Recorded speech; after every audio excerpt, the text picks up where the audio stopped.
Queremos daros la bienvenida a este espacio de reflexión, espacio de personajes bíblicos. Y hoy vamos a hablar de el discípulo Mateo.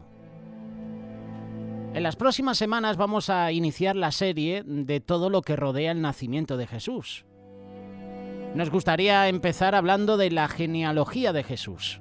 Esto lo puedes encontrar en el Evangelio de Mateo, capítulo 1. Próximamente hablaremos de esos pastores, hablaremos de esos sabios de Oriente y hablaremos también del nacimiento de Jesús. Mateo inicia su Evangelio mencionando la genealogía de Jesús. Esto es lo que dice el capítulo 1, versículo 1. Libro de la genealogía de Jesucristo, hijo de David, hijo de Abraham. El énfasis de Mateo está puesto en señalar dos puntos. Hijo de Abraham, hijo de David. Jesús es un israelita, hijo de Abraham, y a través de él vendrá la bendición a todas las naciones. Este es el primer énfasis. El segundo énfasis es hijo de David. Jesús es un judío del linaje real, hijo de David. En la cultura hebrea, la genealogía es muy importante, no solo por propósitos de herencia, sino también de identidad y propósito familiar. Esta importancia se refleja en el primer libro de la Biblia, en Génesis. Comienza hablando de la genealogía de Adán y Noé, señalando los linajes de toda la humanidad, pero a partir del capítulo 12, Génesis se enfoca en la genealogía de Abraham, y luego va aclarando quiénes formaron parte del pacto y quiénes no formaron parte de ese pacto. Al final de Génesis, en la bendición a sus hijos, Jacob profetizó el destino de cada linaje y señaló que los reyes de Israel iban a salir de la línea de Judá, de la cual vendría también el Mesías. Génesis capítulo 49, versículo 10. No será quitado el cetro de Judá, ni el legislador de entre sus pies, hasta que venga Silo, y a él se congregarán los pueblos. Silo, para la audiencia que no lo conoce, es una referencia poética del Mesías. El primer rey israelita de la tribu de Judá fue David. Al final de su reinado, Dios le confirmó a David que los reyes de Israel vendrían de su linaje.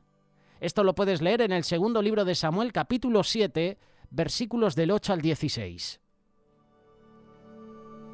Mira lo que dice el versículo 8 de este segundo libro de Samuel.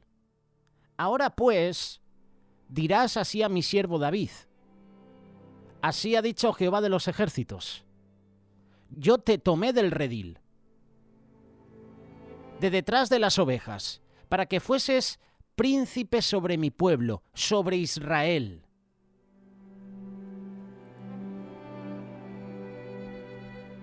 Versículo 12 en adelante. Y cuando tus días sean cumplidos y duermas con tus padres, yo levantaré después de ti a uno de tu linaje, el cual procederá de tus entrañas, y afirmaré su reino.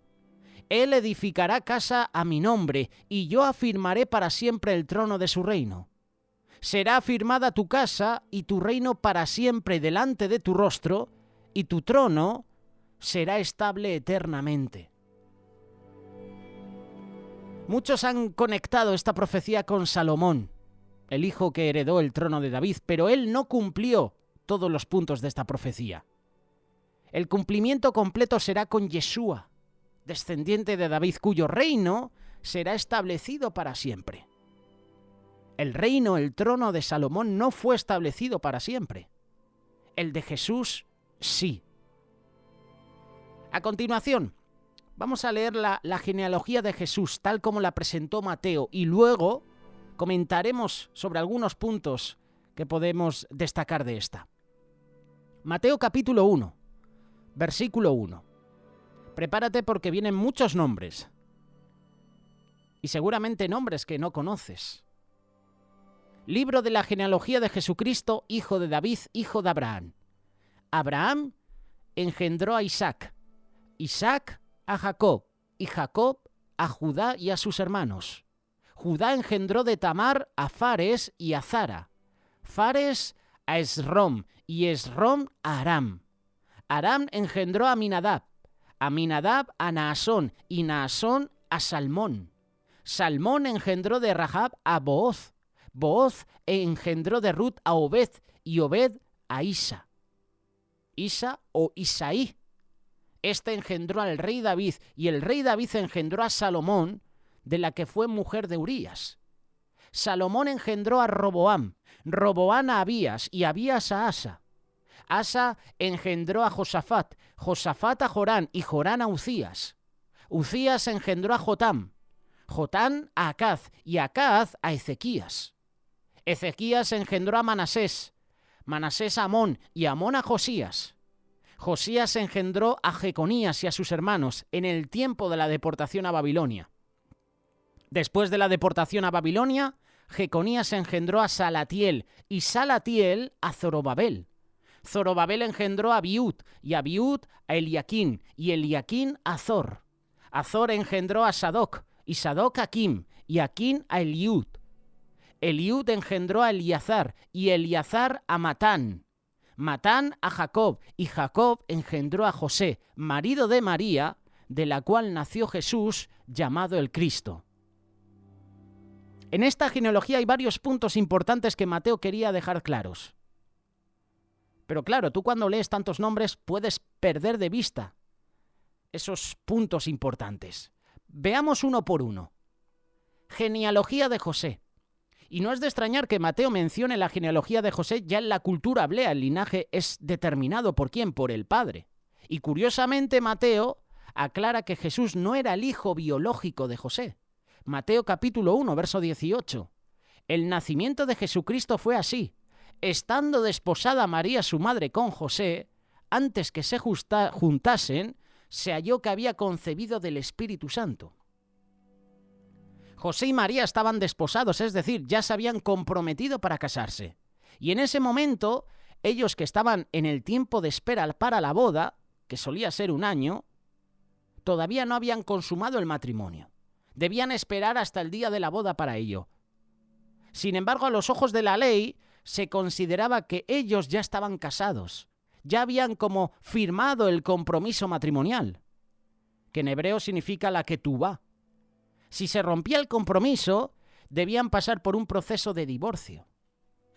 Dado que todavía no se había consumado el matrimonio, es lógico que José sospechara de infidelidad cuando se enteró del embarazo de María. Seguramente, tú, hombre que estás escuchando, hubieras pensado lo mismo. Ante eso, ya estaba tomando decisiones de lo que iba a hacer. Pero Dios envió un ángel a José para explicarle que María no le había fallado. Mateo capítulo 1, verso 19 y 20.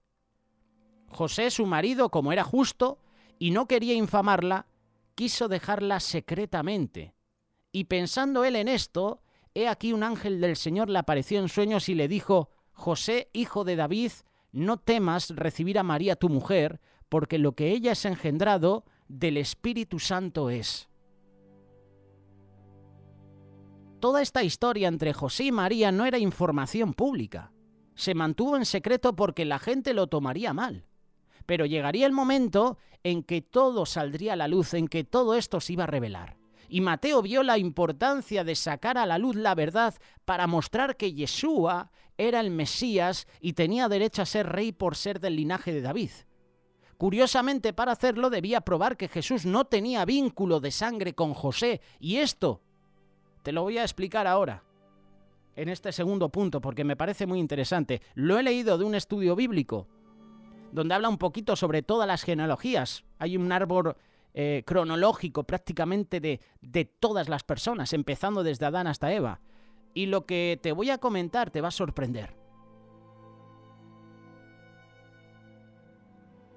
Luego de presentar la genealogía de José, a quien el pueblo identificaba como padre de Jesús, resulta que Mateo aclara que Jesús era hijo de María, pero no hijo biológico de José.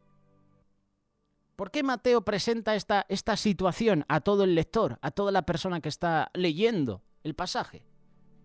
La respuesta está vinculada a una profecía en tiempos del exilio de Babilonia y lo hemos presentado varios nombres que están vinculados en esa profecía. En la genealogía de José, tal como la presenta Mateo, se menciona un rey llamado Jeconías. Mateo capítulo 1, versículo 11 y 12. Josías engendró a Jeconías y a sus hermanos en el tiempo de la deportación a Babilonia. Después de la deportación a Babilonia, Jeconías engendró a Salatiel y Salatiel a Zorobabel. Jeconías fue el rey que recibió la última advertencia antes que Dios se entregara por completo a Judá en manos de los babilonios. El profeta Jeremías le llevó las últimas palabras de advertencia. Esto lo puedes ver en el libro de Jeremías, capítulo 22. Pero el último rey de Judá no atendió a Dios, sino que siguió neciamente en su rebelión. El resultado fue no solo el exilio de Babilonia y su muerte, sino una maldición a su descendencia. Jeremías capítulo 22, verso 30. Así ha dicho Jehová: escribid lo que sucederá a este hombre privado de descendencia, hombre a quien nada próspero sucederá en todos los días de su vida, porque ninguno de su descendencia logrará sentarse sobre el trono de David y no va a reinar sobre Judá.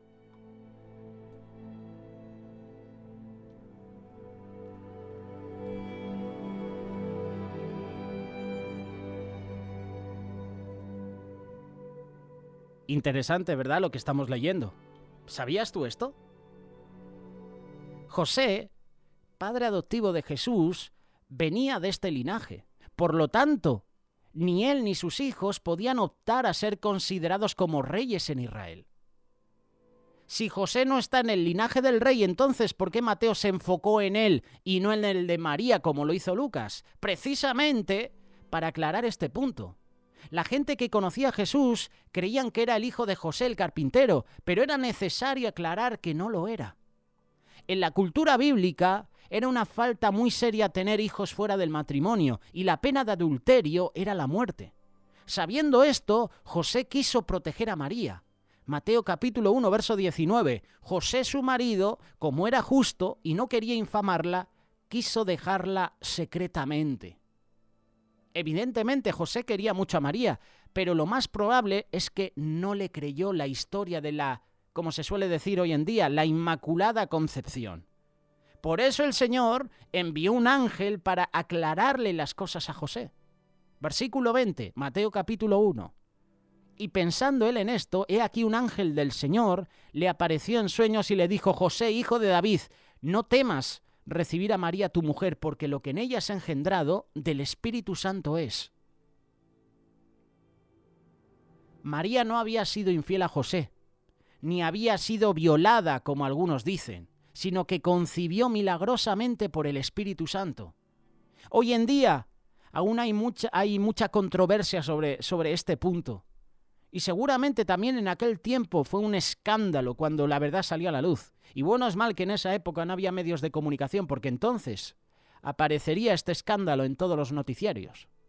Si ya está apareciendo, por ponerte un ejemplo, lo que ha sucedido con Piqué y Shakira, que se ha enterado todo el mundo, un escándalo íntimo entre ellos, ya lo sabe todo el mundo. Seguramente también en aquel tiempo fue un escándalo cuando la verdad salió a la luz. Pero Mateo se vio en la necesidad de explicar todo esto para aclarar que Yeshua no era hijo de José, sino hijo de Dios a través de María. En el Evangelio de Lucas se presenta la genealogía de Jesús a través de María, pero la de Mateo es a través de José. María sí es de linaje real. Datos que queríamos presentarte, ya que vamos a iniciar esta serie del nacimiento de Jesús y de todo lo que rodea, ya que es la época del año especial para ello. Hay otros 2 puntos sobre la genealogía de Jesús en Mateo que debemos comentar. Por ejemplo, el mención de las mujeres. Hay un detalle interesante de la genealogía que presenta Mateo, y es que menciona a mujeres, lo cual no es común en la Biblia. Por lo general se menciona al padre y al hijo mayor, y se hace caso omiso de los demás hijos y de las mujeres. Esto no es por discriminación, sino porque el primogénito era quien heredaba el nombre del padre, además de la autoridad. Por eso llama la atención que Mateo haga mención de ciertas mujeres: Tamar, Ruth, la mujer de Urías, Betsabé, y finalmente María. Curiosamente, la historia de muchas de ellas presentan momentos oscuros que uno quisiera olvidar. Son momentos que uno prefiere olvidar antes que recordar. Por ejemplo, Tamar se hizo pasar como prostituta para seducir a Judá, su suegro, y así tener un hijo de su linaje. Génesis capítulo 38. Rahab, ella fue la mujer que hospedó a los espías israelitas en Jericó, y algunos creen que ella tenía una casa de prostitución, lo cual era común en las casas de hospedaje. Recordar que ella vivía en Jericó. Ruth era moabita, uno de los pueblos que no debían ser aceptados en la congregación de Israel por ser piedra de tropiezo a Israel en su camino hacia la tierra prometida. Esto lo puedes leer en Deuteronomio capítulo 23, verso 3 en adelante. También en el libro de Nehemías, capítulo 13, versículo del 1 al 2. Además, provenían de la relación incestuosa de Lot con su hija.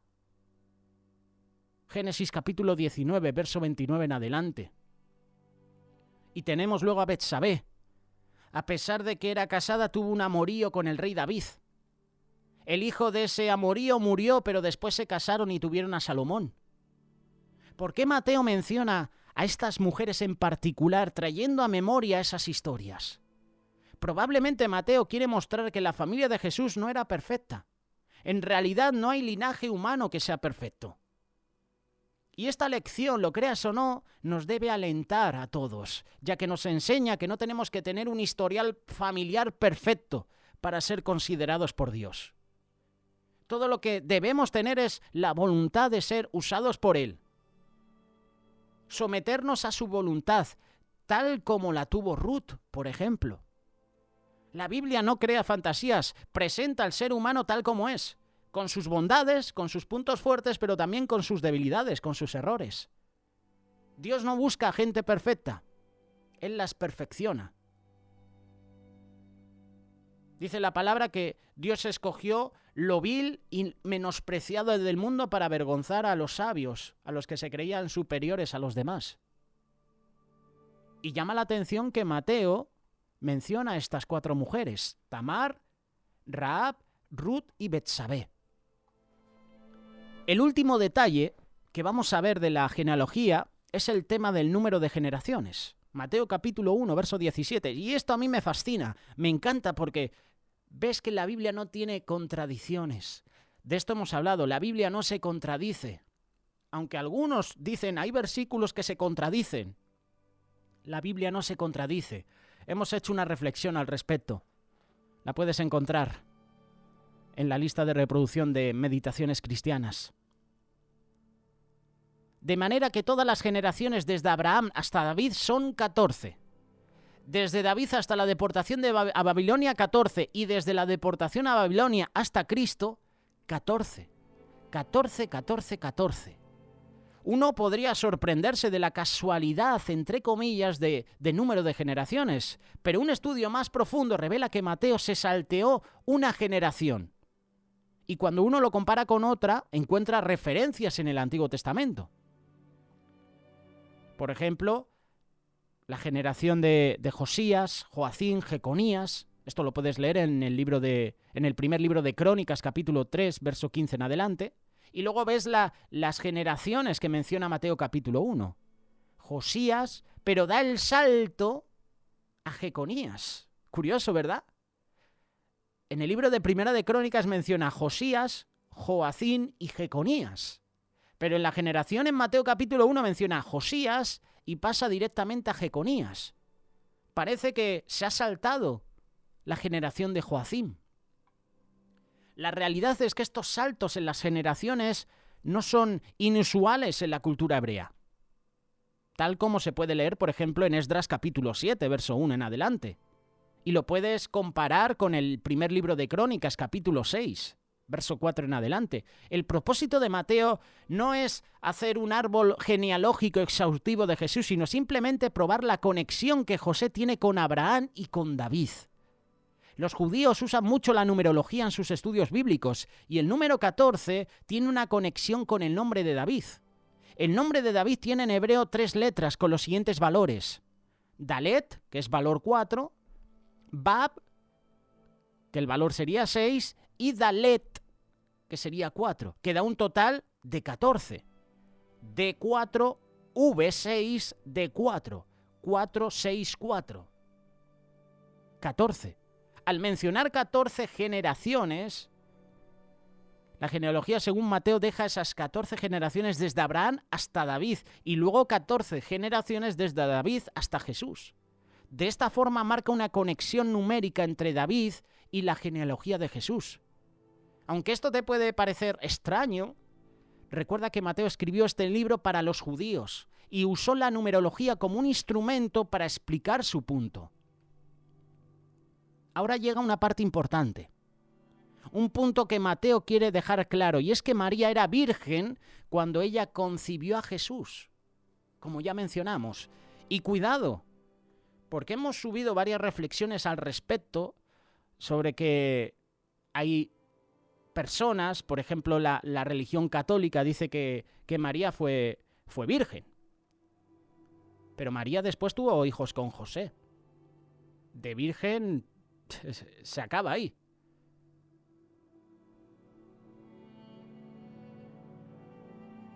Por eso dice el primogénito, porque es el primero. Quiere decir que después hubo más.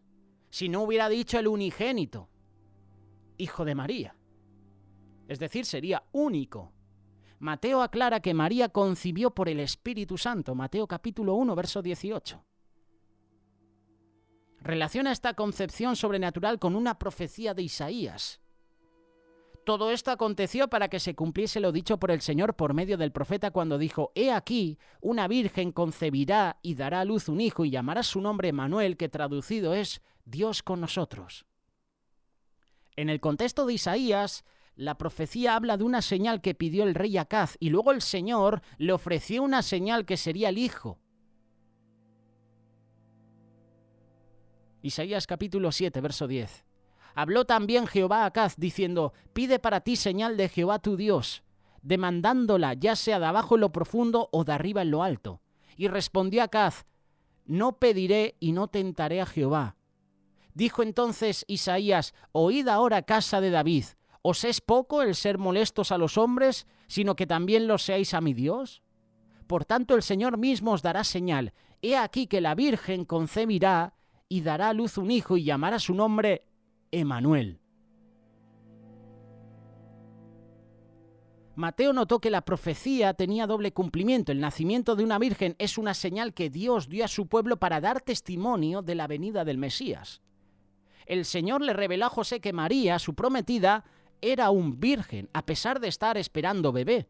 Y ante eso José aceptó recibir a María como mujer.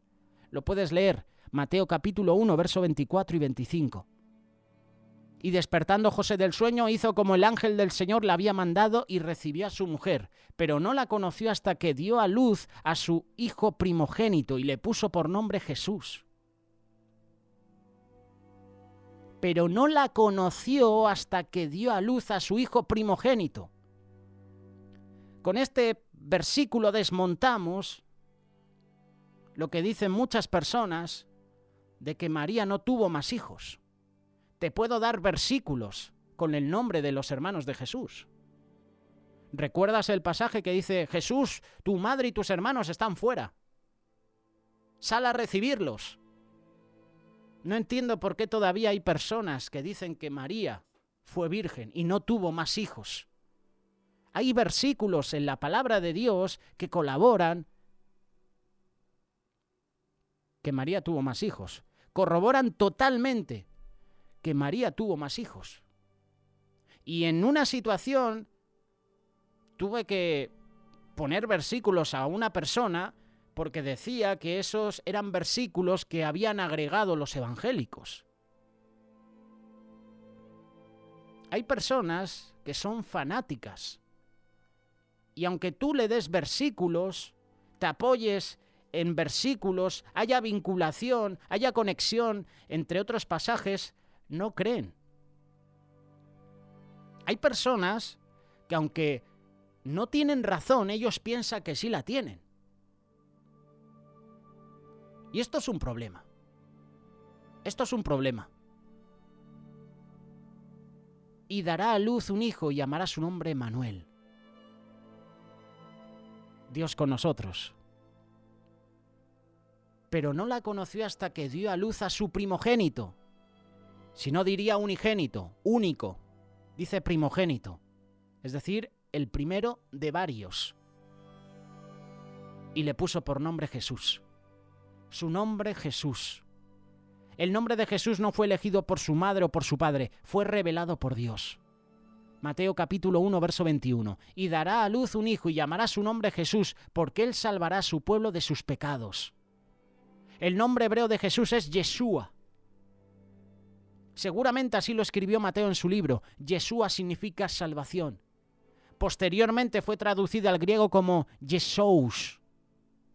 Y de allí se sacó la palabra en español y en otros idiomas a los que fue traducida al Evangelio. La palabra Cristo no es el apellido de Jesús. Es la traducción de la palabra griega Christos, que significa ungido. En hebreo se dice Mashiach, Yeshua HaMashiach. En Israel se ungía a los reyes y a los sacerdotes para su servicio o ministerio. Habían muchos ungidos en Israel, pero uno es especial entre todos, el Mesías, el que trae salvación. En la profecía de Isaías mencionan el nombre Manuel. A Jesús no lo llamaron por ese nombre, pero sí cumplió lo que este nombre significa, Dios con nosotros. Hay otra profecía que Mateo no mencionó, pero va de la mano con la que citó. Isaías capítulo 9, versos 6 y 7. Con este versículo terminamos esta reflexión. Porque un niño nos es nacido, hijo nos es dado, y el principado sobre su hombro, y se llamará su nombre admirable. Consejero, Dios fuerte, Padre eterno, príncipe de paz. Lo dilatado de su imperio y la paz no tendrán límites sobre el trono de David y sobre su reino, disponiéndolo y confirmándolo en juicio y en justicia desde ahora y para siempre. El celo de Jehová de los ejércitos hará esto. El cumplimiento completo de esta profecía se llevará a cabo en la segunda venida del Señor, cuando establezca el reino de Dios en la tierra. De esta manera terminamos la genealogía de Jesús. Déjanos tu aporte. Seguramente en algún momento de la reflexión no me he explicado bien, lo siento. Corregirme a través del comentario. Seguramente traerá controversia, sobre todo la parte que hemos mencionado de María. Abrocharse bien los cinturones, que vienen curvas, pero yo me limito a explicar lo que dice la palabra. Esta es la serie que iniciamos sobre todo lo que rodea el nacimiento de Jesús. Si quieres ponerte en contacto con nosotros, tenemos WhatsApp, tenemos grupo de Telegram, puedes unirte al grupo. Déjanos tus comentarios.